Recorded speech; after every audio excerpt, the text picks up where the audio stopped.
నియోజకవర్గ ప్రజలకు ఓటర్లకు నిన్నొచ్చి ఎవరు ఓటు వాళ్ళు సద్వినియోగం చేసిన దానికి అందరికి కూడా కృతజ్ఞత తెలియజేస్తున్నాను.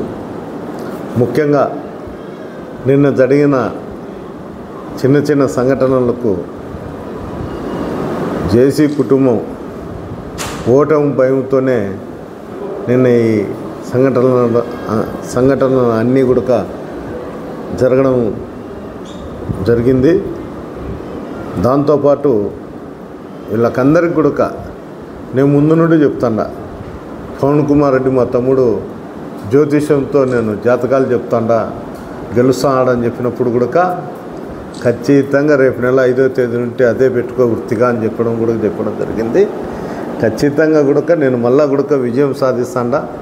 ఇక్కడ ఉండేటువంటి తాడిపత్రి నియోజకవర్గంలో ఉండేటువంటి ప్రజలు, వైఎస్ఆర్సీపీ నాయకులు, కార్యకర్తలు నాకు అండగా ఉన్నారు. అంటే మరోసారి కూడా నా విజయానికి తోడ్పడినారు. నేను మరోసారి కూడా చెప్తున్నా, ఏ ఒక్క సంఘటనకు కానీ ఏ దానికి కానీ నాకు ఎలాంటి సంబంధాలు లేవు. పోలీసు అండదండలు పెట్టుకొని జేసీ ప్రభాకర్ రెడ్డి విచ్చలవిడిగా నేను చెప్పేది కాదు, వాళ్ళు ఎంక్వైరీ చేసుకొని చెప్పను, ఒక్కొక్క వెహికల్ వెనకల 50-60 మోటార్ సైకిళ్ళు వేసుకొని తిరగడం జరిగింది. ప్రతి బూత్ కాటికి ప్రజలను భయభ్రాంతులు చేసి ఓటింగ్కు రాకూడదనే ఒక ఆలోచనతో, ఓటమి భయంతోనే ఇవన్నీ చేయడం జరిగింది. అస్మిత్ రెడ్డి కానీ ప్రభాకర్ రెడ్డి కానీ ఎందుకు చెప్తానంటే, ప్రజల్లో భయం చేకూడితే నాకేమన్నా ఓట్లు వస్తాయేమో ఒకటి, రెండోది భయపడి ఎవరు ఓటింగ్ కన్నా రాకోకుండా పోతారనుకున్నాడు. పాపం అతని కలగానే మిగిలిపోయింది. ఓటర్లు అయితే మేము వైఎస్ఆర్సీపీ ఈ పార్టీకి మాకు వచ్చినటువంటి సంక్షేమ పథకాలకు మేము తీసుకున్నాం కాబట్టి మేము కృతజ్ఞతాభావంతో వైఎస్ఆర్సీపీకి ఓటేస్తాం. తాడిపత్రి కాన్స్టిట్యున్సీ ఓటర్లకు అందరికీ కూడా మరోసారి కృతజ్ఞత తెలియజేస్తున్నా.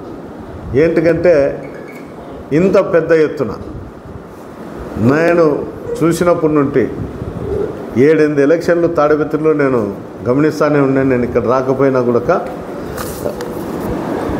చూసినప్పటి నుండి ఈ విధంగా జరగడం ఇది ఫస్ట్ సార్ అనుకుంటాను.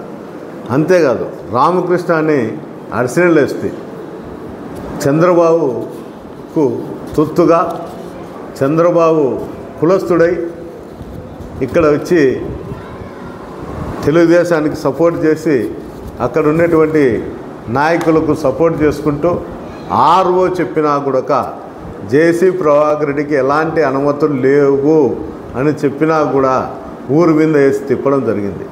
ఈ సంఘటనలు అన్నిటికి కూడా ఒక దిక్కు జేసీ కుటుంబం, ఈ సంఘటనలు గలాటలకు అందరికీ కారణం జేసీ కుటుంబం అయితే, పరోక్షంగా ప్రత్యక్షంగా రామకృష్ణ అడిషనల్ ఎస్పీ దీనికి ప్రత్యక్షంగా సాక్ష్యం కూడా. ఏంటికి చెప్తున్నా అంటే, నాకు ఎలక్షన్ ఏజెంట్ నా పెద్ద కుమారుడు హర్షవర్ధన్ రెడ్డి, అతని వెహికల్ చెక్ చేసి నువ్వు ఒకనివే వెహికల్లో ఉండాలా, డ్రైవర్ నువ్వు తప్ప ఇంకో వ్యక్తి ఉంటే బాగుండదు అనేది. అంటే ఎక్కడో ఒకసారి నన్ను కానీ నా కుటుంబ సభ్యులను కానీ అంతమోదించే దానికోసం అటాక్ చేసి ఏదో ఒకటి చేసి ఈ అడిషనల్ ఎస్పీ కూడా తన మార్పు చంద్రబాబు దగ్గర చూపించుకోవాలనే దానికోసం ఈ విధమైన చర్యలకు కూడా పాల్పడినాడు. నేను ఎట్టి పరిస్థితుల్లో అడిషనల్ ఎస్పీ అనే వ్యక్తిని మా గవర్నమెంట్ వచ్చినాక కానీ లేకపోయినా కూడా నేను కోర్టుకు కానీ ఎలక్షన్ కమిషన్ కానీ పిటిషన్ పెట్టి అతని బట్టలు ఉడివికేంత వరకు నేను వదిలిపెట్టే ప్రసక్తే లేదు. అతను అనుకుంటాడు నేను పోలీస్ అధికారిని, నేను ఏం చేసినా తెలుస్తుంది. ఇట్లా అధికారులను ఇంతమందిని చూసినా నేను నిక్కర్లు వేసుకున్నప్పటి నుండి చూసి సాలైంది. ఎన్నో కేసులలో ముద్దాయిలు, అక్రమ కేసులలో ముద్దాయినాయి. ఆ కేసులన్నీ కొట్టేయించుకొని అన్ని విధాలుగా కూడా నేను అధికారులతో ఎట్లుండాలా, ఎవరితో ఏముండాలనే ఆలోచన ధోరణితో ఉన్నటువంటి వాడిని. అలాంటిది ఒక అడిషనల్ ఎస్పీ మీద నిందలు నేను చెప్తానా అంటే, ఒకసారి ప్రజలు కూడా, పై అధికారులు కూడా గమనించండి. ఇలాంటి అధికారులను ఎక్కడ డ్యూటీలో వేసినా కూడా ఇదే విధంగానే ఉంటుంది. ఖచ్చితంగా అడిషనల్ ఎస్పీ మీద ఎలక్షన్ కమిషన్కి పిటిషన్ పెట్టడం జరుగుతుంది. ఎలక్షన్ కమిషనర్కి పెట్టడంతో కాకుండా రామకృష్ణ అనే అడిషనల్ ఎస్పీ ఎక్కడ ఉన్నా కూడా అక్కడికి పోయి మా పార్టీ అధికారంలోకి వచ్చిన తర్వాత తక్షణమే అతని మీద చర్యలు తీసుకోవడం ఖచ్చితంగా జరుగుతుంది. నా మీద పసిగట్టిన వాళ్ళు గతంలో కూడా ఏమైనారో ఒకసారి చూసుకోమనండి. ఖచ్చితంగా అడిషనల్ ఎస్పీకి అదే కర్మ పడుతుంది. అతని చేతనైతే చేసుకోమను, నాకేం ఇబ్బంది ఏం లేదు. నిన్ననే అతను శక్తివంచన లేకుండా తెలుగుదేశం వాళ్ళకు సపోర్ట్ చేసి నా ఓటమిని చవిచూడాలని చూసినాడు. ఇలాంటి అడిషనల్ ఎస్పీలు ఎంతమంది తోడైనా 100 మంది తోడైనా నన్నేం చేయలేరు.